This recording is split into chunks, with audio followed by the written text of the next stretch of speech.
Welcome to Sullivan and Cromwell Sidebar, where we talk with our different partners about some of the most interesting legal issues they've seen and what they are seeing on the horizon. Today we are joined by Alan Fishman, who is a partner in the General Practice Group. Alan maintains a broad and multidisciplinary corporate practice. He covers capital markets and finance, restructurings, investment funds, and mergers and acquisitions.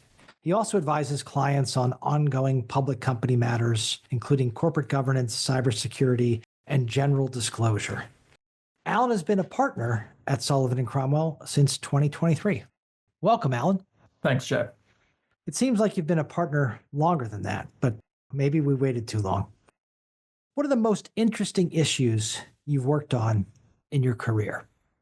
Well, Jay, I think like you, I spent 6 years in the London office handling all sorts of multi-jurisdictional and cross-border transactions in the mergers and acquisitions, capital markets, and restructuring areas. You know, London's an interesting place. I always say it's the safest place to keep your money for 3,000 miles in any direction. So lots of money ends up in London and lots of interesting things. Like, give me something that was just particularly surprising and interesting that popped onto your desk. Well, as you know, we spent about 5 years selling telecom assets throughout Central Asia, which was particularly interesting, as well as a number of restructurings, including shipping and other industries that were in distress during that period. Yeah, the Eurasian telecom build out and subsequent reshuffling was something. It involved a lot of politics, a lot of money, probably a lot of other things, but you did a great job. What did you learn from dealing with areas of the world where, let's just say it this way, the law is not as certain or as enforceable as we expect it to be here in the United States? The most important thing is becoming comfortable with the uncertainty associated with that, particularly thinking about how contracts and obligations can be enforced in those jurisdictions, together with talking to the client and melding advice across different jurisdictions and different legal frameworks, civil law, common law, to come to a commercial judgment or to set up a number of issues. It's hard enough with your client and commercial operators and folks like that. You know what I found particularly challenging, and I'm interested if you did, which is there's a great big world out there where things are uncertain and the law may be less certain or less applied. And then there's the US, and in particular, US regulators that believe that the law is well understood and well enforced, not just in the US, but in the rest of the world. I've always found that a challenge, an interesting challenge, to explain to US regulators that the rest of the world can be different. Your thoughts? I agree with that. I think we're also finding recently that the regulatory pendulum, even in the US, can change. And so we're seeing that now, and we have been seeing that for a number of years, looking at activist regulatory authorities over the last few years against what is a more conservative court, and then the pendulum shifting further more recently. Yeah, I don't think that's only a one-way street. There are regulatory shifts, there are regulatory uncertainties. There also are some corporate actors that seek to take advantage of that and claim shifts or claim uncertainties when maybe they don't exist. How do you caution your clients to do that carefully and with good judgment? We have to think about the various stakeholders involved. The regulatory overlay is only one aspect. There are shareholders, there are employees, there are unions, there are various other actors within a corporate ecosystem that require consideration. That's fascinating. Well, I think that your generalist approach, and we talked at the beginning about all these things that you've done, probably makes it easier for you to do than most. But make a few comments on your early career and some diverse things that have helped you be the corporate counselor that you are today. Well, I think one thing that the multidisciplinary approach of Sullivan and Cromwell instills in lawyers is the ability to meld advice from different jurisdictions and presenting a suite of options to the client to allow them to make a commercial judgment. And so that may be considering potential risk from an SEC disclosure perspective. That could be considering risk among shareholder groups or activists. And equally, it could be considered among restructuring and potential insolvency risk as well. You know, I think we say multidisciplinary sometimes, and we think about multidisciplinary as bottom up from Sullivan and Cromwell or bottom up from the law firm. It's really, in a lot of ways, bottom up from the client? Like, what are the different issues that the client is facing? And how do you respond to those with different, what I would say is legal skill sets?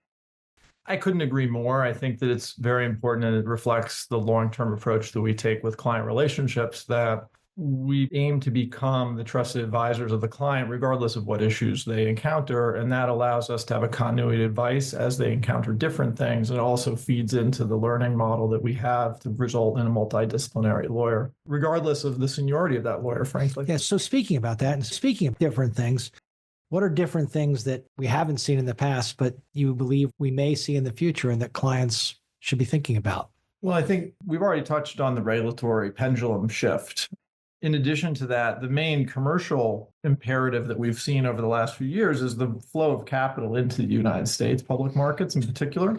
We're dealing with a lot of companies right now based outside of the US that are looking to come to the United States, and either through a redomiciliation, through an IPO, through a spinoff, in order to re-rate their shares to attain a higher valuation. And so that is probably the single biggest trend that we're seeing among large companies looking to access the US public markets. Yeah. We here in the US benefit from two things. Capital begets capital. The more capital you have, the more capital you can attract, the more liquid and deep your trading markets are. But also, we did talk about the regulatory pendulum, but on a relative basis, the US markets are by far the most well understood. We can always increase efficiencies. There is a lot of chafe that we can get rid of, particularly for our public companies, but they are still by far the best, most predictable markets for what I would say is the array of participants. Do you agree with that? I agree with that. I would say they're the most integrated and the deepest in the world. If you look at other jurisdictions in Europe or in Asia for that matter, you have more fragmented, locally focused public capital markets, generally speaking. I believe that the reduction in competition from some of the foreign markets for the attraction of capital is a bit of a negative because it doesn't require us to be as regulatorily efficient and effective as we might have to be if we faced more competition. Regulators, I believe, ought to be looking to improve markets at all times. But if you keep winning, that incentive to improve may not be there. And we've seen that over the last few years in a focus on some of the SEC rulemaking that gets away from, or did get away from, the idea of a reasonable investor investing their money into more subjective or policy-oriented approaches to disclosure. Yeah, the luxury of being a monopoly is you're allowed to make mistakes. Anyway, let's move on. Let's move on to something that I think is extremely important and you do particularly effectively, which is discussing all these things with clients takes a great relationship. Talk about how you've built a relationship with clients. What is Alan's secret to client relations? I think the critical thing is to be available and measured with your advice and thoughtful. And you find that over a number of interactions, as the clients understand you and understand your approach to problems, and you in turn understand their business, you're able to give better advice, more consistent advice in a way that responds to the commercial imperatives that they feel. Because even if the general counsel or chief legal officer is the one calling, they have an internal client themselves, which is their business and their management and board. And so being able to titrate your advice and your approach to issues in a way that responds to those realities is critical to gaining the trust of the client. So let's close. You know how to deal with clients, you know all these things. What advice do you give to the people who are working with you, the associates and younger partners, on how to develop those skills? What's your view on what people should focus on early in their career to become a trusted advisor?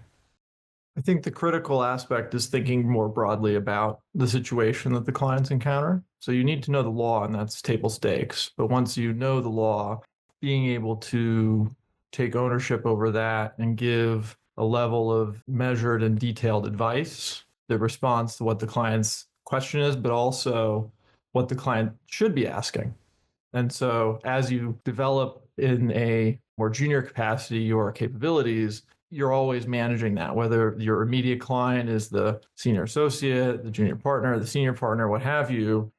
you have internal clients, you have external clients, and knowing what they want and how they want it delivered is a critical aspect of that. And you have plenty of opportunity to learn that. Yeah, sometimes clients aren't asking what you expect, but sometimes that's also a pretty good question. I agree. I was once at I was at a meeting a couple of weeks ago. We warned a new client that they might ask us a question and we would probably ask 5 back in order to make sure that they were asking the right question that they should be asking for their situation. And I think that anticipating how the client is approaching the issue is critical, and seeing these issues over and over again gives you the ability to do that.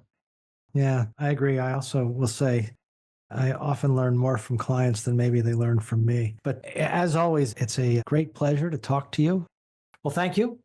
Thanks, Jack.